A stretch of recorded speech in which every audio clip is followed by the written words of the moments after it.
Okay, you've gone and done it. You've been searching boatyards for months or years now. You've searched high and low, and you've checked every kind of sailboat imaginable. And you found it. You found the boat that's going to be your boat, the one that's going to sail you off into the sunset. Soon you're going to be on tropical beaches enjoying paradise. You'll be free from the drudgery and slavery that is your everyday life. Now you're going to be free. You bought the boat, but now what?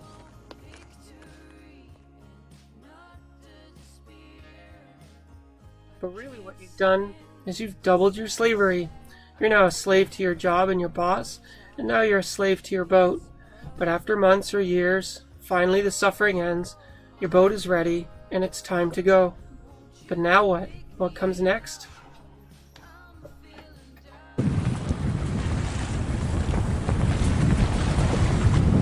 Well, you go sailing, of course, silly. All of these months or years of sailing, you've been building up your sailing skills. You're a really good sailor. You've got this. But you've been sailing in your home waters, where you know the waters like the back of your hand. You're familiar with the weather patterns, and you know what to expect.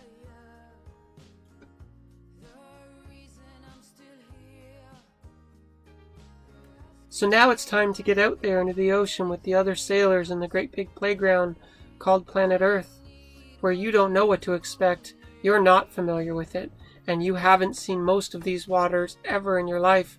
You're going to discover them for the first time, sometimes in the dark and sometimes under bad conditions.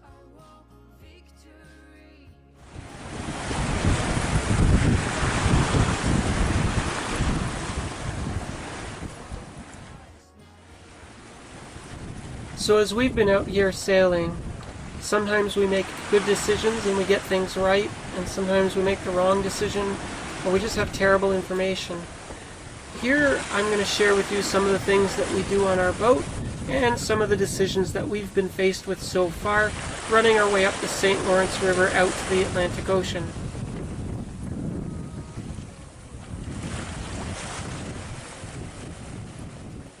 One of the things that we really care about as sailors is the wind, but there's a lot of information and we need to make sense of it. We need to organize the information in a way that makes sense for us and our boat. On our boat, we use B&G electronics, and on our chart plotter, B&G gives us the option on the right-hand side to organize some of the basic NEMA 2000 information. If you look, you can see the way we've got it organized.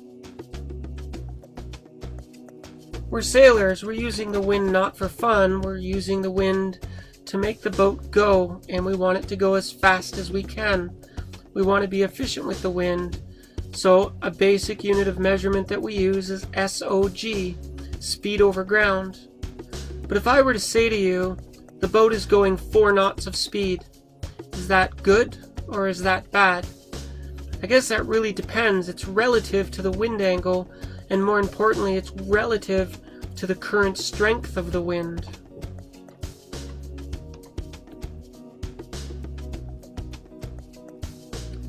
So the next piece of information that's going to be really relevant is what is the wind speed.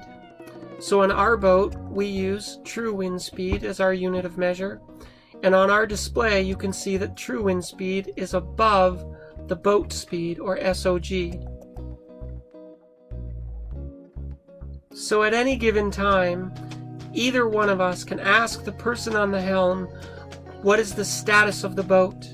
And the way we organize it is, first, what is the true wind speed over speed over ground? So in this case, Michelle might reply back, we're 14.1 over 7.5. So now I know that 7.5 knots of speed will be relative to 14 knots of wind. Since it's always the captain's responsibility to know what's going on with the boat, you should be able to feel at all times what tack you're on. You should have a general idea as to the relative angle of the wind to the boat.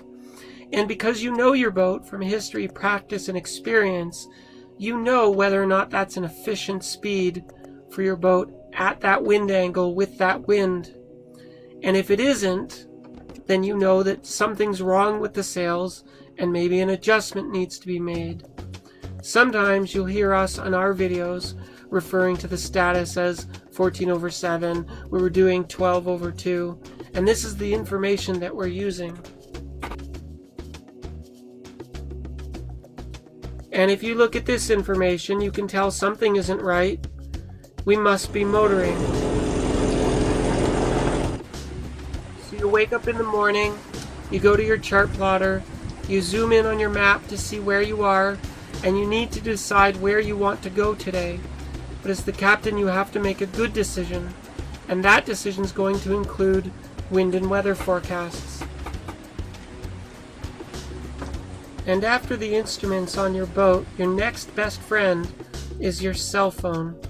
All sailors carry them, and we always have the best apps on them. So you guys are sailors, you're already captains. You look at wind information like this, you look at radar information, you look at your chart plotter. You know what the information looks like, but now as the captain, you have to synthesize this into a good and safe decision for your boat and your crew for the day. If you get this wrong, and you know full well, this can go very bad very quickly. It is imperative that the captain of the boat make good decisions for the day. As we know, good decisions are based on good information, and we gather as much information as we can. But you know what I've discovered, guys? The information is so unbelievably unreliable, you're almost better off just looking at the clouds. We knew when we left St. Catharines we wanted to jump across Lake Ontario in one big jump. We figured it would take about 40 hours. We wanted to go from A to B. But the big question was, do we take the North Shore or do we take the South Shore? Which one will be safer? Looking at the radar app, it did say that there were storms south of us, but they shouldn't hit Lake Ontario. They should skirt by below. So the wind forecast information that we had for Lake Ontario when we left was that the winds on the beginning of the first day would be gentle and from the southwest. Slowly over the course of the day, they would come around from the southeast, pick up a little bit, but be nothing to be concerned about. Then, when we made it to the eastern end of Lake Ontario, the winds would swing around and come from the northeast, and by the end of the second night, they'd be from the northwest and pick up to be rather strong, 20 to 25 knots, making the lake wavy and dangerous. What we ended up getting was absolutely no wind at all for the first 3 or 4 hours when we set out, and slowly in the afternoon the wind picked up to be directly on the nose, and we sailed all day with the wind on the nose.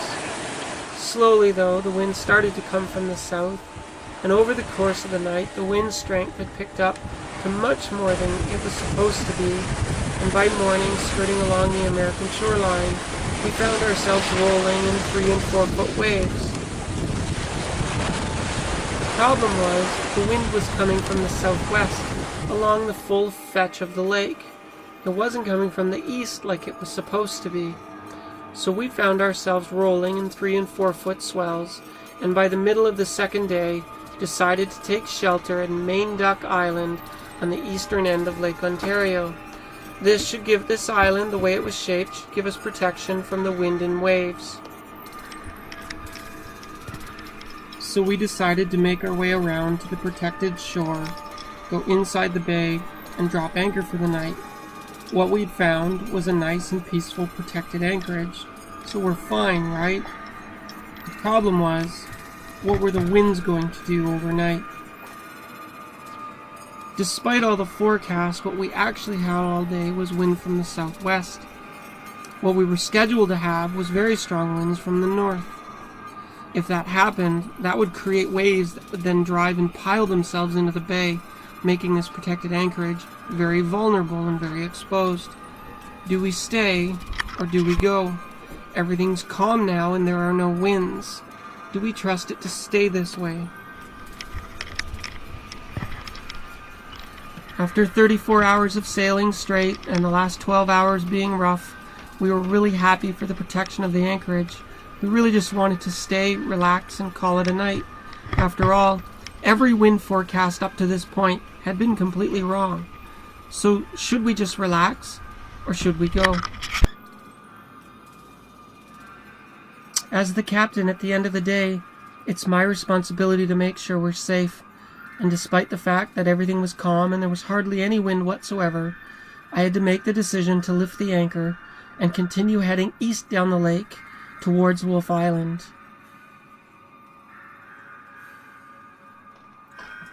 My crew thought we were fine where we were.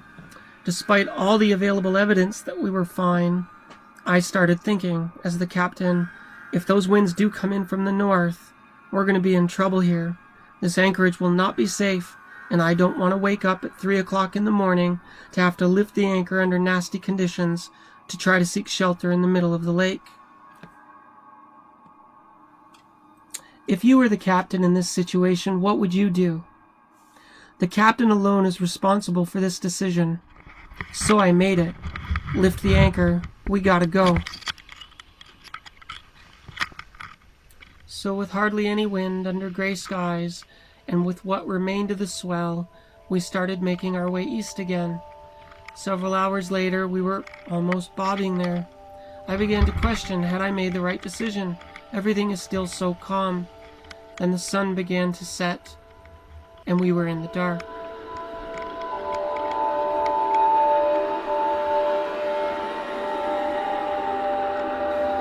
It was around 10 p.m.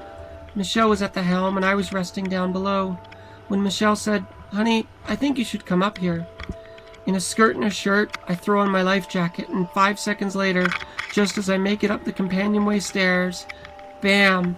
We get hammered by a storm. The wind suddenly jumps to 20-25 knots, and it's bucketing down rain. And lo and behold, powerful winds are coming from the northwest. So I guess I made the right decision.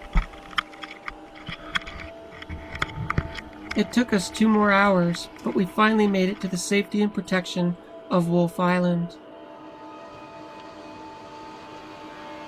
It's pretty rolly. Not all decisions are so complicated and involved. Have I given this ship enough room? How big is the wake that he's going to be throwing off the back end? Should I turn into it? Do I have enough room to maneuver if he rocks me?